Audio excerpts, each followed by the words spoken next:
Hey guys, welcome to Coaching with Chris. We are super excited.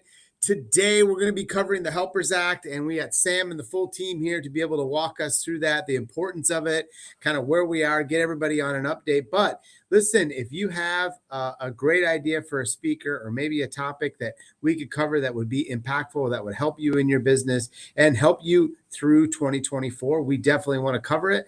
So Sam, I hope you guys are on. Congressman Rutherford, we're excited to be able to have you guys today and to be able to kind of cover the HELPERS Act. I feel like I'm like Jimmy Kimmel or something. I'm interviewing these two rock stars here. One rock star. One rock Well, star. that's what I was going to say. Sam's the rock star. You are, Sheriff. Covering through this, for those of, I think a lot of people, Sam or Congressman, really understand maybe a little bit about the HELPERS Act. But if we go all the way back, what was the spark, Sam, or what was the one piece you're like, I need to do something?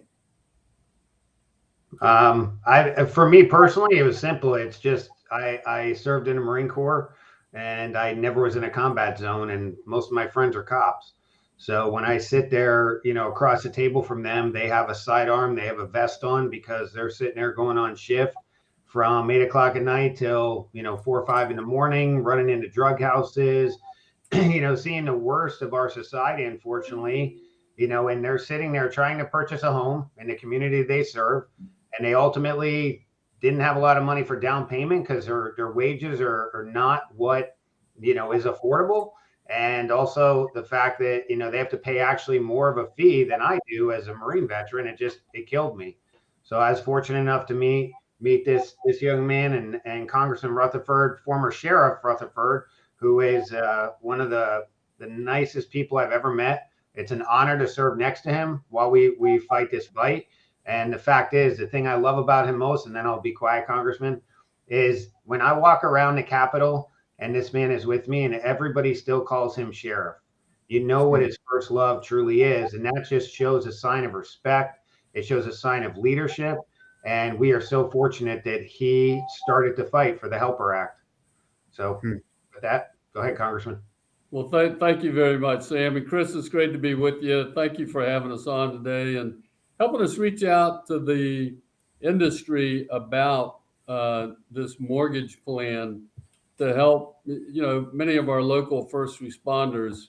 I will tell you, I got introduced to this by Sam. Actually, Sam's the genesis for this. He called me. I thought he wanted to go shoot sporting clays with me, but in the end, I realized I was being lobbied.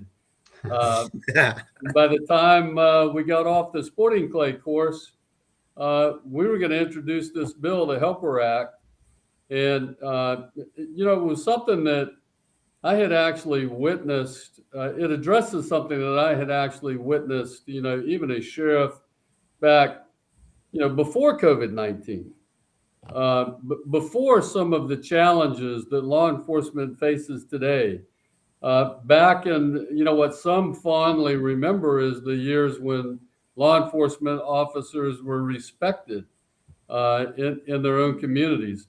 But what I saw back then, Chris, even as a young patrolman myself, was I saw how difficult it was for law enforcement officers to actually live in the communities that they serve. And so when Sam came to me with this idea, it answered an issue that I had seen not just as a patrolman, but as a sheriff. And that is the ability to recruit and retain the best and the brightest from my local community, not from outside, but those who actually live there and have a vested interest in their own community. But many of them, because of the prices, because of the pay, that's a big piece of it too.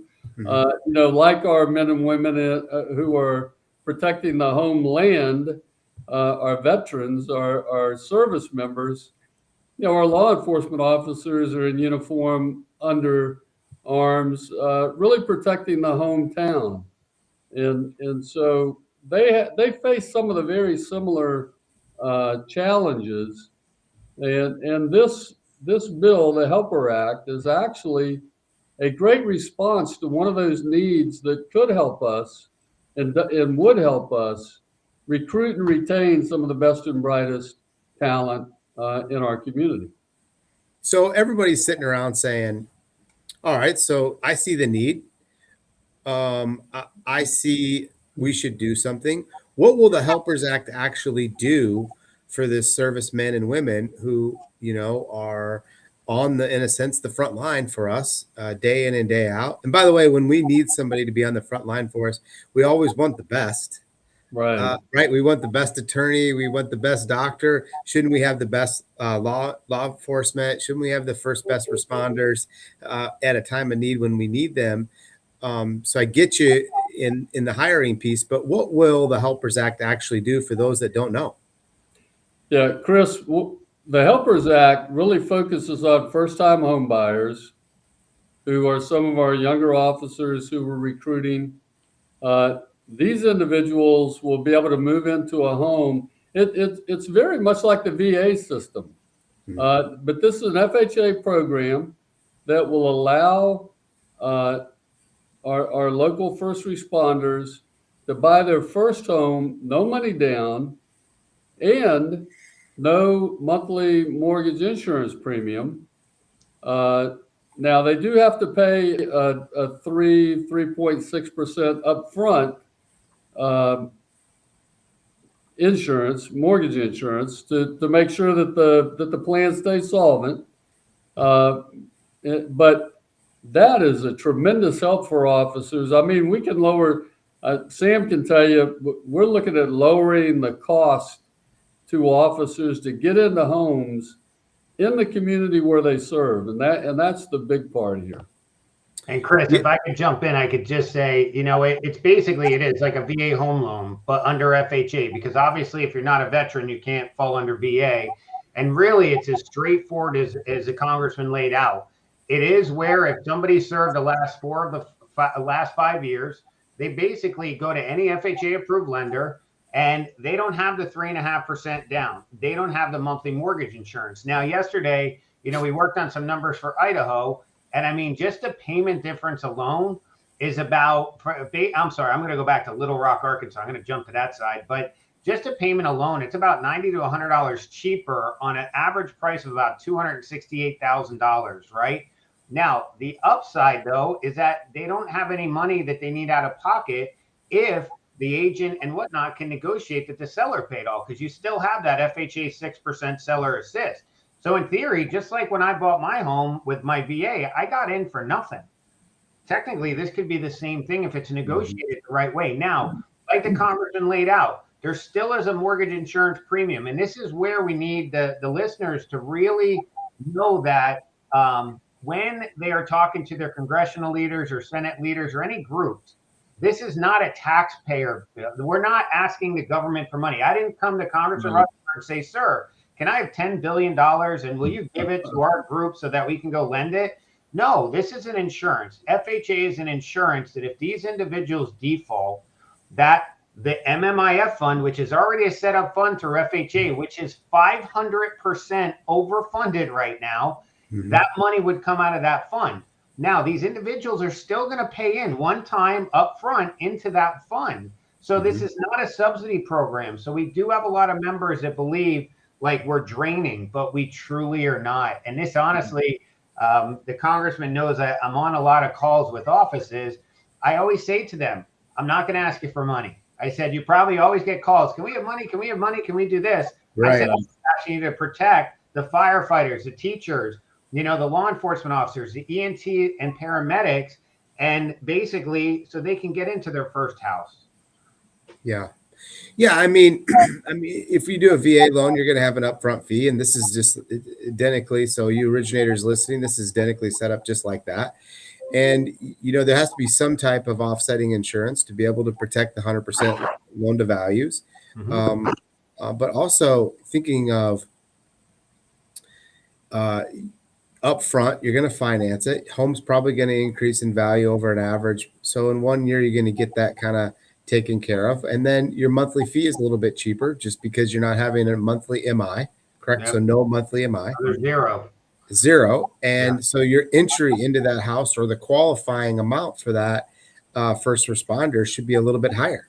Yeah, it's really, I mean, the congressman really has done such a service to bring this bill about. And that we actually have a Senate companion bill with Senator Rubio, Chairman Brown, and Senator Ossoff from Georgia that is introduced. And I mean, Congressman, you could talk more about, what you've been hearing from individuals. Yeah, this is really a bipartisan, bicameral bill. Most people in the community, they respect law enforcement. They respect their military servicemen and women who are out there sort of putting it all on the line for them, and they respect that. And so this is not a Republican or a Democrat issue, obviously. This is for, HELPER stands for Homes for Every Local Protector, Educator, and Responder. And so it's police officers, firefighters, EMTs, and our educators, K through 12. And so because of that, it really does have broad bipartisan support. I think we've got over 108 or 10 co-sponsors now. Thanks to Sam, he's, we're all working it hard, and it's moving along. My real wish is that we may be able to get this bill as the HELPER Act as part of a law enforcement package during Police Week this year, and start helping our men and women out there in uniform, and our teachers and our EMTs. Wow. Yeah, and Chris, just for all the people, May is in the middle of May is Law Enforcement Appreciation Week, and for all the originators, realtors, whoever's on the call, it's a great week to go out and just say thank you to those individuals. I mean, every day is a good day to thank a law enforcement, a firefighter, and so forth. But during that week, there is a huge shindig in Washington that literally law enforcement ride bikes in. They come together as a community. And I mean, I stood on the mall, and I know the congressman, I think you spoke there. I mean, when you see the sea of people that have lost family members in a line of duty that are standing there holding a candle up, I mean, it's absolutely surreal. And people don't realize that stuff like this, I mean, advocacy in itself, I mean, Congressman, maybe you could talk a little bit. I mean, you get hit with so many people saying, can you do this? Can you do this? Can you do this? And just to know, I'm a Marine and I missed like half my clay, which is embarrassing. I think the congressman missed one. And then he got it on the second try. So don't ever try and shoot against the man. But, what could people do for like a call to action, Congressman? Yeah, thank you, Sam. Chris, if those in the industry, particularly those in the industry who understand how all of this works, if those professionals would reach out to their individual Senate members, we have Rubio on board. He's co-sponsoring, or he's sponsoring already in the Senate. Reach out to your House members, reach out to your Senate members, and tell them to get behind this bill, which, as Sam said, is not asking for money. That's I do think when people hear, oh, you're going to buy a home for no money down, well, it's not. There's really not a cost there, and that's why we're paying the 3% upfront for the insurance, so that the plan stays solvent. We're not asking anybody for money. Yeah, and Chris, we have all the resources. If people have questions, we could send them resources. As an example, I went to the Arkansas Sheriff's Conference, right? I have over 30 some letters of support signed by individual sheriffs from those counties. Now what we're going to do is, as a congressman will tell you, he gets letters and emails and correspondence. These are the leaders of those counties that are saying, our local congressman, please support, right? And that's really, when you call, you can call their offices and be kind, be nice. Just say, I'm just curious about HR 3170, the HELPER Act, And I'm curious why Congresswoman or Congressman Smith, Jones, or whatever, when are they going to join the bill if they're not? And Yeah, then, say that bill again so everyone can catch it, and I'll probably have the team be able to post that too. But yeah, it's HR. It's HR 3170 yep. called the HELPER Act, HELPER. Now, I think many people are going to say, but what's FHA saying? They helped Because us. they're a big part of this program, and obviously you've had lots of conversations with them. What they say when you went to present this idea, and how was the final outcome? Go ahead, Sam.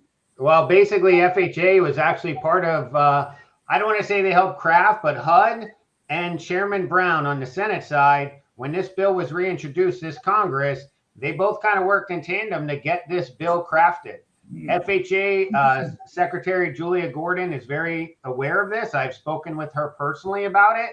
I think at this point, they're just waiting for this to come through financial services on the House side, come through Senate banking on the Senate side, and get it done at this point. I mean, we do have, I think it's 109 members. We have 17 U.S. senators. We have over 300 national, statewide, and local organizations.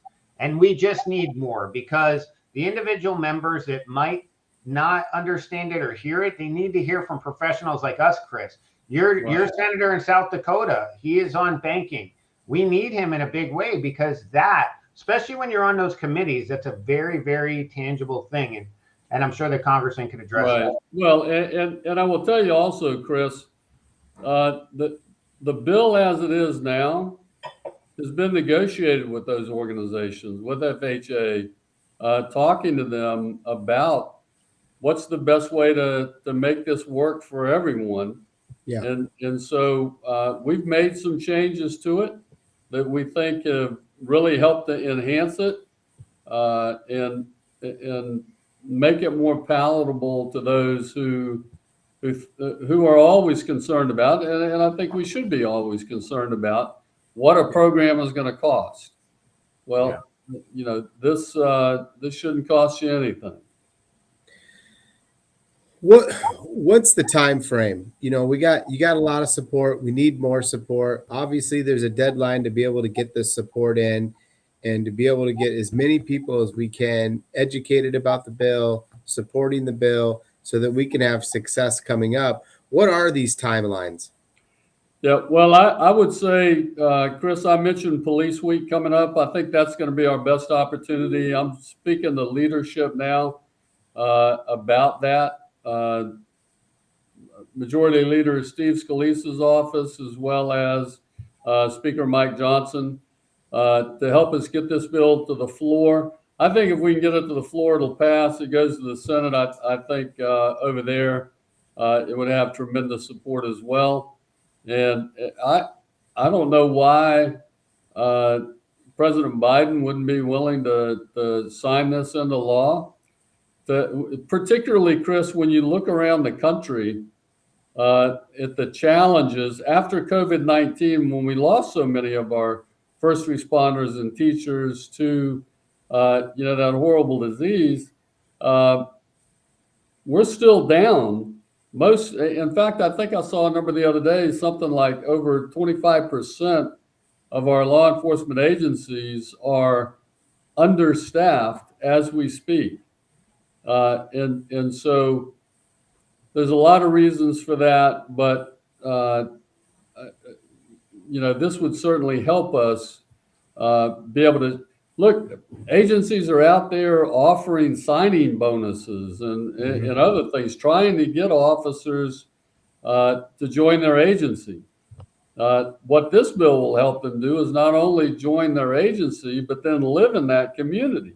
Yeah. Which is I can't stress how important that is, that when a man or woman gets up every night to go to work and they're putting on that gun and badge, they're going out to protect their community, not somebody else's, theirs. And you only did it for 42 years, right, Congressman? Yeah, well, 41. 41. 41. Yeah, and even teachers, Chris. I mean, it's tough. I mean, many Absolutely. of my family are teachers, and now it's, I'm going to put my cell phone in your face, and you're wrong. And trust me, I got in trouble a lot in school.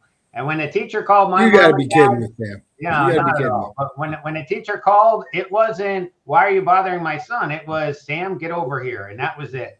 But now it's different. So, all these individuals really are deserving, and they are. They're heroes on the home front. They're people that, I love being a Marine. I love being a veteran. I am so thankful to America for honoring. And even the Vietnam veterans, finally we're saying to them, welcome home. That's the thing. If you're a Vietnam veteran and you see a Vietnam veteran, say welcome home. Don't they thank you for your service? Because many of them got put in and they didn't want to be there. So when you say welcome home, that's something they didn't get. This is the same thing for these teachers, firefighters, police officers, EMTs, and paramedics to be able, a congressman, a senator, to be able to go in their hometown and shake a hand and say, "I did something local for you." It's such a powerful feeling. So one of the questions that came up in the chat, great question, which is, let's say we get it passed. How long does it take to get it to market? I can tell. Do you want me to answer that, Congressman? Go ahead, Yeah, Sam. normally it should be about a year. There's actually one question some offices have asked us: how much is this going to cost? There is a funding component for FHA or HUD to implement this. The cost was a whopping 1.6 or 1.7 million dollars over 6 to 7 years. Congressman, is that a lot of money in Washington? No, well, it's a lot of money, but it's not a lot of money for what you're getting. Yeah. So it hopefully it would be within the first year. And there's actually a provision in the bill that once it kicks, so once we say go, it has a 5-year lifespan. After that 5 years, if it's a horrible program, they're going to kick it out. If it's a great program, they're going to keep it in, because why would they take it out? And we had the former president of Ginnie Mae, Ted Tozer, we have a couple questions that we asked him directly, and he answered and signed. One of them being, how does he feel this is going to be? He was absolutely ecstatic. In fact, in 2006, a bill, something not like this, that picked out police and so forth, but 100% FHA was introduced. Unfortunately, one party blocked it. Now it's like the opposite. So we're trying to really do everything we can. Financial services on the House side is a big, big win we need. Chairman McHenry from North Carolina, reaching out to his office in Washington saying, "Hey, where's this going? When are we going to bring that up to committee?" We have Chairman Brown on the Senate side. We're trying to get that one Republican member on the banking committee. Once that thing kicks, like the congressman said, if this gets to the floor, which it will, it's going to get voted on. And who's not going to raise their hand saying we are for American heroes? Especially, not to talk politics, it's an election year. So it's reality. Right. So going back to answering that question though, Sam, we get it through, we get it passed, Biden signs it, now it goes to FHA. Yep. I think to originator, they're thinking inside their brain, would this be available first part of 25? It could be, for sure. It really shouldn't take long. Yeah, Chris, I would think so, because this is not a really complicated bill. Right. So rulemaking should be fairly easy. This is not something really new to FHA.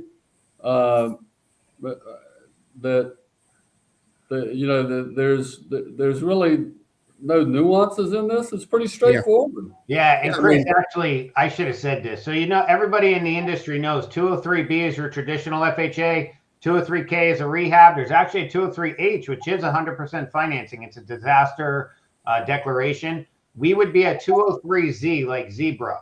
So all it would be is literally that money, that 1.6 to 1.7 would be to help get all that implemented. As far as servicers and stuff, it's an FHA loan. It's not anything really different than a traditional FHA loan, other than you come, you serve, we actually click a button where we don't have the money down. We have the upfront mortgage insurance. Now, some of the technology, the bigger platforms that we all have to originate from, they're going to have to make some adjustments, but that shouldn't be so easy. It's just one template. It's one field.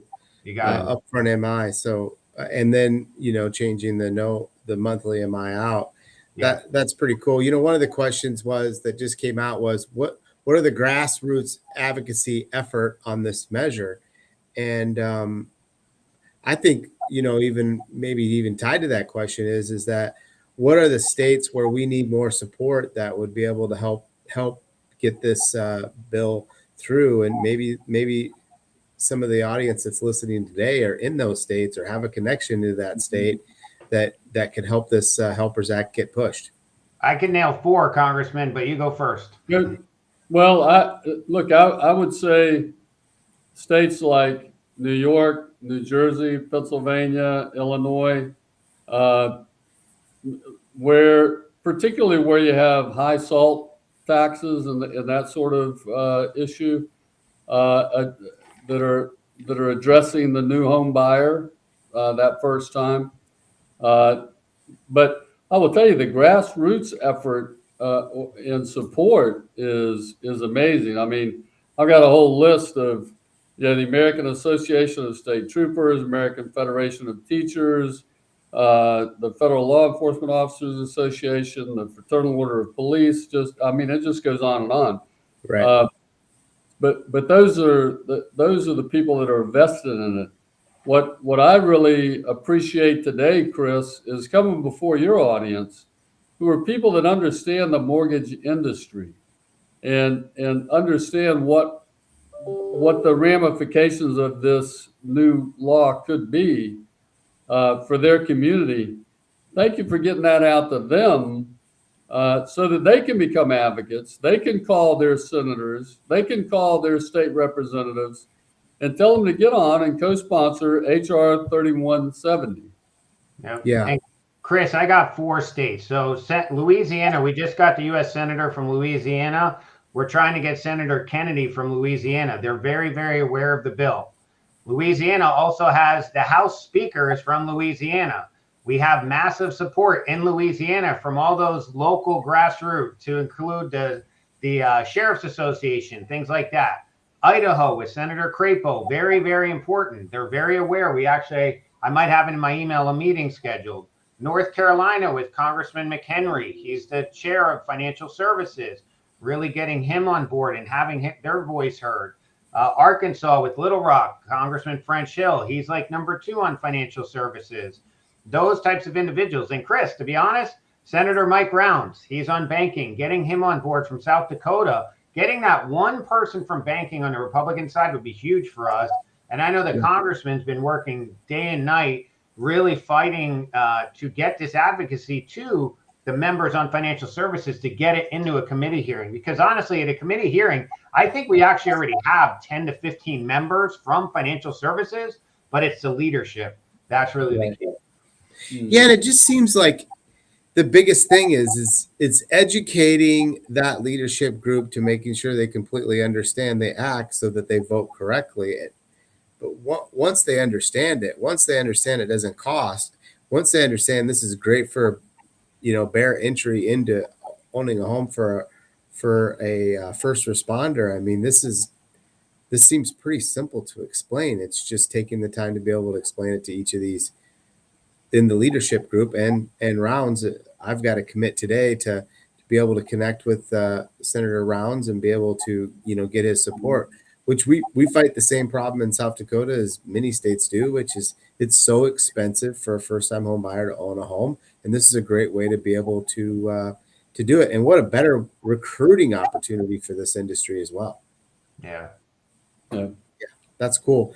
As we're closing up here, is there a big challenge? Is there one big challenge that we're faced in being able to get this Helpers Act that we need to be aware of or need to know about? Or is it just getting additional support so we can get it in? Well, I would say, Chris, it really is just getting people out there more knowledgeable of it. But they also need to hear from people that know the business.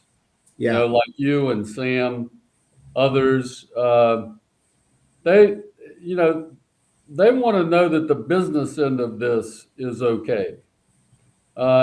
They appreciate the law enforcement side of it, the firefighter side of it, the teacher side of it, but they want to make sure that the business side of this, FHA, mortgage lenders, that they're all good with it.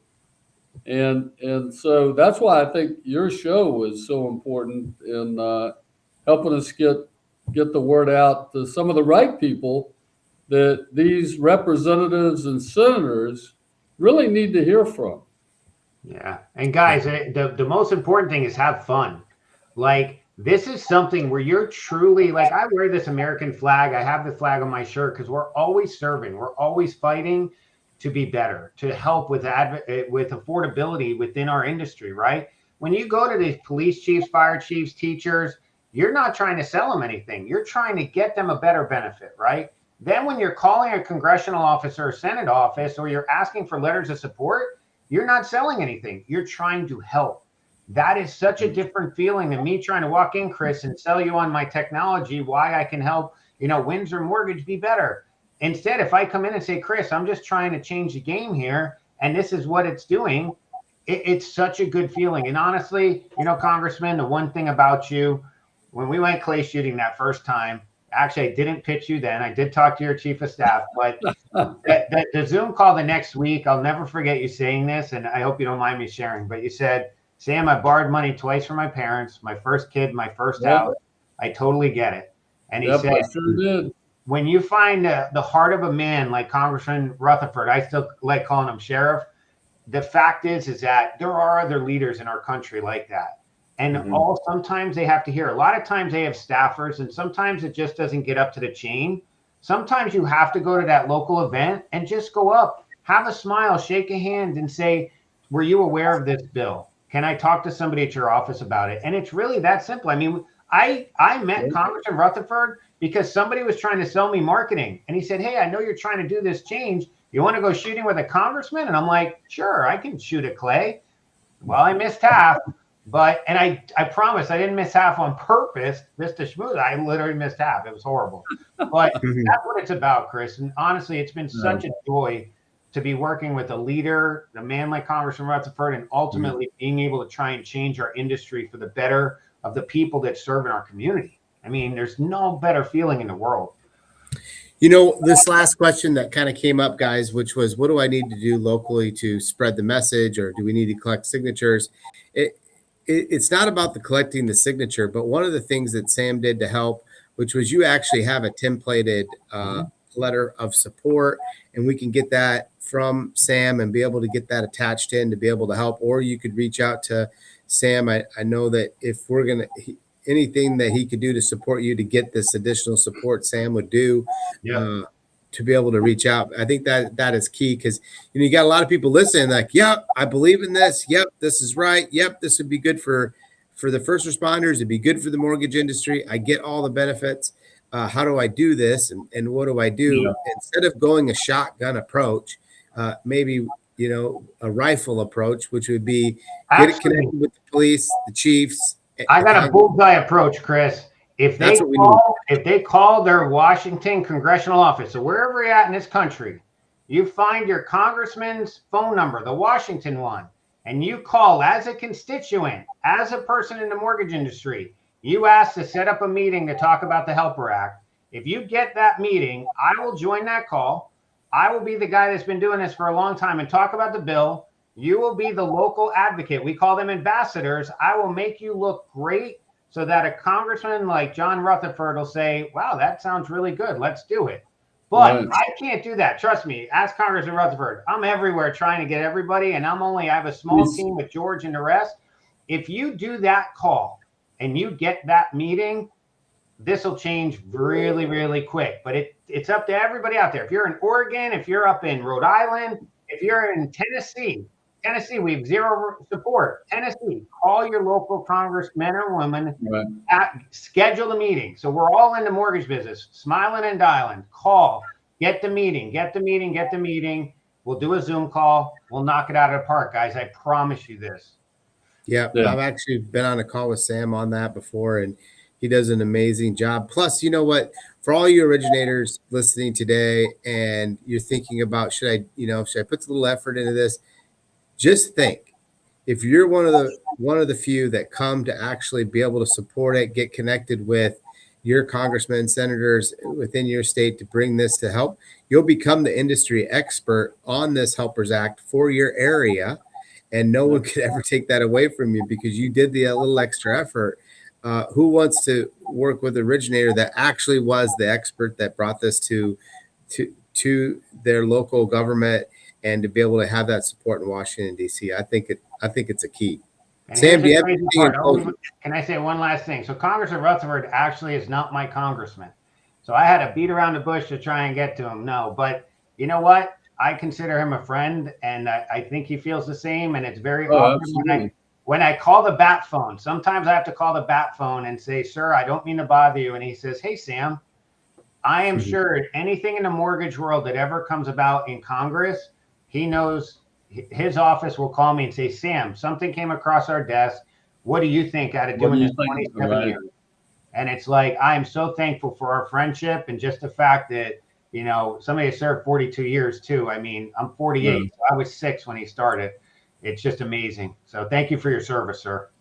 Well, thank you, Sam, and thank you for your service as well. And I have to tell you, you hear the enthusiasm that Sam has for this bill, and it's been there from the beginning. I can tell you, and I cannot thank Sam enough for the way he's worked this bill. Making those phone calls, going to those association meetings all over the country, literally. And so I'm proud to work with you on this, Sam. Chris, thank you very much. It's great to meet you. And, it really is about relationships, because now we've got these relationships that are established. Now I know Chris Vinson, and if I need something, I'm going to call you. Yeah, please. It's nice to have that type of relationship with people in various fields that can really add to whatever it is that I may be trying to accomplish for my people back home up here in Washington, D.C. And so I will leave you this too. If your listeners would like to read more about Helper, they can go to rutherford.house.gov. Okay. And, we got a little blurb up there about it to remind them of all the things we talked about this afternoon. Yeah. Nice. Sam, in Florida, is Marco already a co-sponsor? Yeah, so Senator Rubio is the lead sponsor. Senator Scott's already on the bill, but the middle part of Florida and a little bit south, we are missing about 15 different congressmen or women that have not joined the bill yet. So we got a long list to work on in Florida, unfortunately. And, New Jersey, we have the whole state, senators and Congress. Pennsylvania, we have a lot of them. We're very blessed to have all throughout the country, but there's those little points. Byron Donalds is a big one. He is on financial services. He's over in Fort Myers. I cannot believe I know all these people by name and where they're at. That's the crazy part about this. You learn a lot over time. You'll learn a lot over time. Yeah. Sam, any Colorado support? We did have the Senator Hickenlooper, but he's not on yet. And we do have, I think, 3 or 4 congressional leaders there. Okay. But it's not enough. We need more. No, we need more. Yeah. If they go to the Helper Act or past the helperact.org, they'll literally see the names and the pictures. And that's the official website we're using, as far as it's not a solicitation website. It's literally for information. Here are the pictures and the names of the people on the bill. There's a YouTube video of actually Congressman Rutherford and Senator Rubio talking about the bill. They nailed it. Here's the thing, Chris. This is the best part. They weren't prepped for us to stick a video camera in their face. Senator Rubio and Congressman Rutherford nailed it because their heart showed. And there was no politics. There was nothing but this is who we want to serve. And it's so easy to talk about. So that's what makes that video so real to us. Yeah. Wow. Thank you, guys. Thank you for your service. Thank you for all you've done to bring this Helpers Act this far, and now we just got to bring it home and get that support. I know I got a job to do with Senator Rounds. You all, everybody that's listening to this call is probably thinking, okay, what can I do? Anything that you can do will help. We'll actually put into Sam's contact into the chat so you guys can get connected with him. Like he said, the best thing you can do is get the appointment. If you can get the appointment, we'll bring you the right. You don't have to be an expert in the Helpers Act. Sam will take care of that for you and make you look good. He promised to make you look good. Thank you, gentlemen. You will. Thank you for everything. Thank you, Chris, for having us. Thank you, Congressman, Sheriff. Thank you, Sam. Appreciate you, buddy. Thank you, Chris, very much for having us today. Yeah, thank you. Thank you. God bless. Bye-bye.